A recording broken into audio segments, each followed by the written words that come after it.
Saudações a todos, eu sou Anubis e hoje a gente vai conversar um pouquinho sobre essa imensa novela brasileira chamada Angra.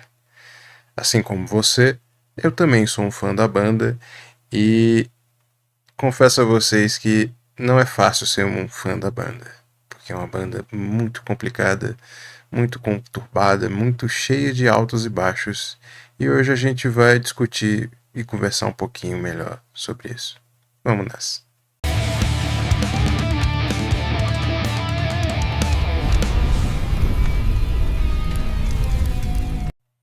Bem, formalmente o Angra surgiu em 1991. Ele surgiu da relação entre o André Matos e o Rafael Bittencourt.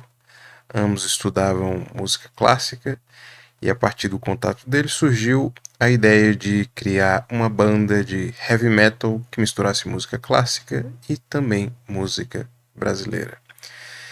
O André Matos já tinha todo um repertório, um background, uma carreira proeminente no metal, porque ele era de uma outra banda chamada Viper. E o Viper era uma banda brasileira que conseguiu a proeza de fazer um grande sucesso no Japão. E em função de já ter um empresário, já ter uma carreira sólida, basicamente este empresário comprou a ideia do Rafael e do André, e assim eles lançaram este projeto que seria o Angra. Né? Isso demarca basicamente a fase que vai desde o início com o André lá em 91 até a saída dele depois do Fireworks. Existe toda uma novela, uma imensa discussão por trás de toda essa fase. A gente já escutou muitas versões do André, muitas versões do Rafael, muitas versões de, enfim, de todos os membros que estavam lá.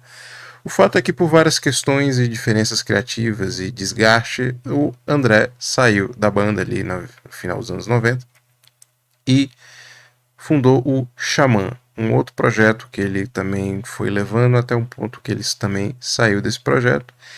E o Angra iniciou uma outra fase com o Edu Falaschi, que marca o renascimento da banda. Na minha opinião, a banda sai de uma fase mais experimental e se torna mais uma banda de power metal mesmo. A gente tinha muitas influências de metal, muitas influências de música clássica, e eles meio que anabolizaram isso na fase do Edu Falaschi. Não que isso seja ruim, muito pelo contrário, são fases distintas, são períodos diferentes. A banda se reinventou, mas sem perder a sua essência.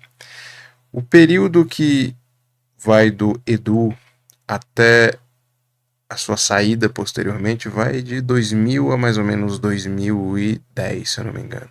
Ele entra com o Rebirth e ele sai com um projeto, com um disco Aqua, que é um disco que, enfim, demarca já uma decadência, um desgaste da banda.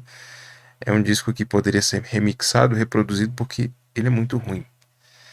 E isso é reflexo já de todo um desgaste da banda que teve esse renascimento lá com o Rebirth no início dos anos 2000, teve o seu cume mais ou menos talvez ali no Temple of Shadows, enfim, foi levando até esses desgastes saírem e acabarem com essa relação com vários outros membros da banda, não somente com o Edu Falaschi.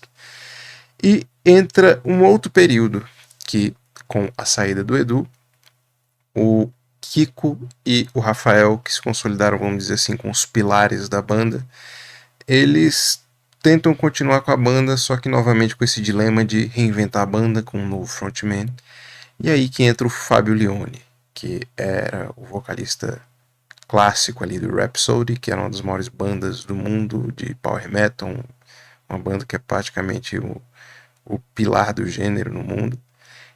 E ele, por uma série de outras questões, acaba saindo do Rhapsody, ele que também tinha vários outros projetos e várias outras bandas, e se torna então o frontman e o vocalista do Angra. Isso vai, se eu não me engano, de 2000 e com a saída do Edu, né, mais ou menos 2011, 2012, até mais ou menos novembro de 2025. Período esse onde a banda supostamente entrou num hiato e, de uma forma muito estranha, o Fábio anunciou a sua saída e pegou todo mundo de surpresa porque, peraí, não era só um hiato? Enfim, eu gosto muito da fase do Leone, porque eu já gostava dele no Rhapsody. Eu gosto de todas, na verdade, fases do Angra, porque eu acho que cada um é um episódio diferente. Existem discos bons e discos ruins em cada uma dessas fases.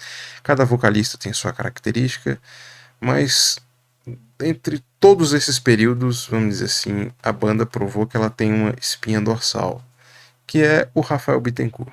A gente poderia falar do Kiko, mas o Kiko é mais um guitarrista que depois saiu, foi para outro projeto, é uma pessoa muito importante também na história da banda. Só que quem se provou de fato ser o maior compositor, a pessoa. Eu acredito que toda banda tenha uma pessoa que é o pilar desta banda. Né? No caso do Angra, certamente é o Rafael Bittencourt, que é o único membro que não saiu, o único membro que persistiu, que levou o projeto a cabo até o fim. Enfim, o fato é que, se eu não me engano, em novembro de 2025 eles anunciam esse ato e em novembro de 2025 o Leone anuncia a sua saída. Que é uma coisa muito estranha, né? Porque os fãs foram pegos de surpresa, ficou uma coisa meio sem muita explicação. E essa banda, que entrou em ato pouco tempo depois, anunciou que faria um grande show de reunião dos seus antigos membros no festival Bangers Open Air. Pois bem, é muito estranho isso de uma reunião. Parece que o Paulo Barão, que é o empresário da banda, sempre esteve articulando isso. Eles decidiram fazer isso meio que em função do arrependimento de não terem feito isso antes, enquanto o André Matos ainda estava vivo. Se eu não me engano, ele faleceu em 2019, pegou todo mundo de surpresa. E isso motivado também por vários episódios de reuniões como de outras bandas, né, como Halloween, bandas que conseguiram, né, juntar várias fases e fazer shows e até mesmo turnês com formações de membros de distintas fases, né? Isso meio que talvez inspirou o Fábio Barão, o Paulo Barão, e ele acabou conseguindo costurar isso em torno deste festival. O ponto é, por que o Fábio, se saiu da banda, vai fazer mais esse show? Por que logo depois do Angra anunciar a saída do Leone, automaticamente o Alírio Neto, que é um outro vocalista muito conceituado aí, já automaticamente, que já fez parte do passado pretérito do Angra, né, que era uma pessoa que já foi sondada inclusive para ser o eventual vocalista do Angra, mesmo ali naquele período em que o Fábio assumiu os vocais da banda. Enfim, uma coisa muito estranha, assim, quem olha de longe percebe que existe alguma coisa muito errada, só que ninguém veio a público falar nada. Quem tomou a dianteira disso foi o próprio Fábio Leone. Muita gente diz que pelo fato dele ser italiano, ser mais espontâneo, ser mais estourado, e ele falou várias coisas, né? Já que em função desse temperamento ele tende a ser mais franco. Ele não falou propriamente, não foi direto quanto a muitas coisas que se passaram ali nos bastidores da banda, mas ele meio que insinuou muitas coisas, sobretudo quanto ao Rafael Bittencourt.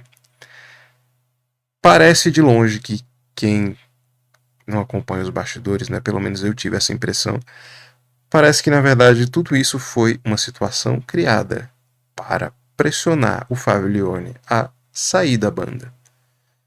Mas peraí, se não havia nenhum problema, nenhum conflito, o que ocasionou isso?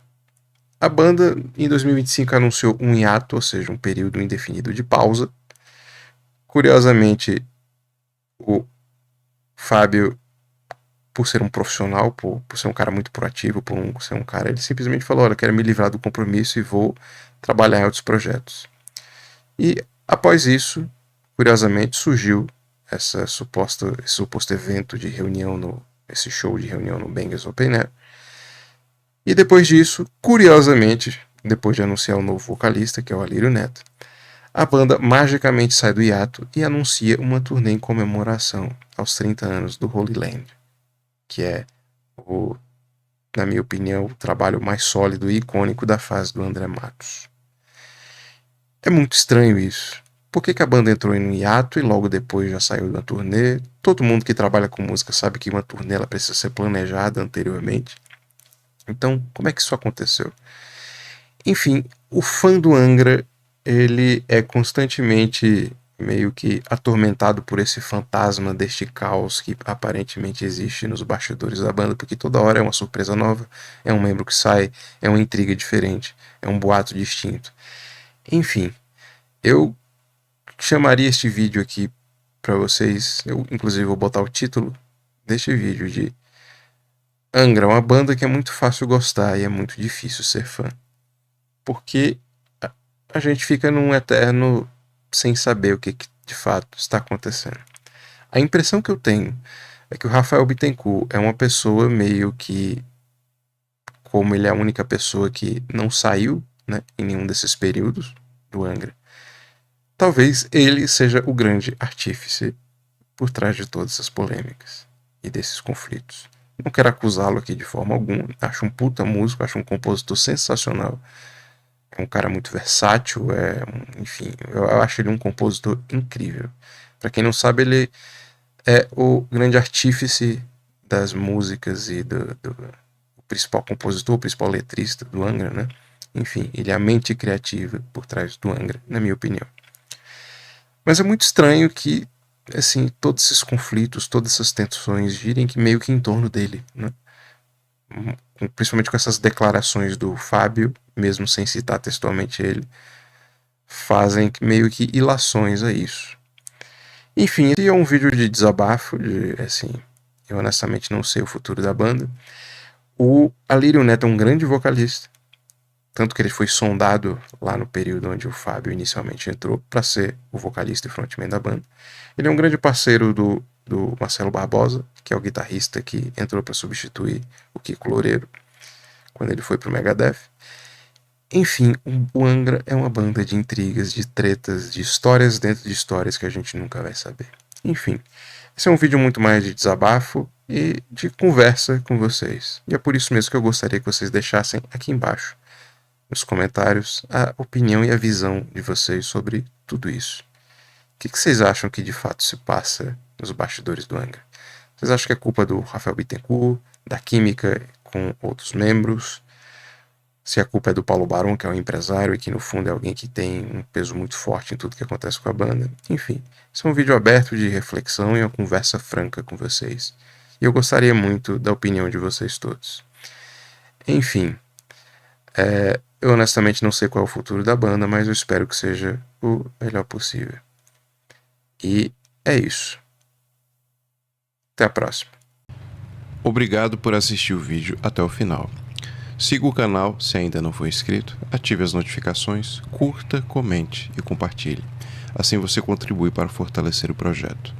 Na sua tela e na descrição do vídeo existem mais formas de me ajudar e links para os meus outros canais e demais redes.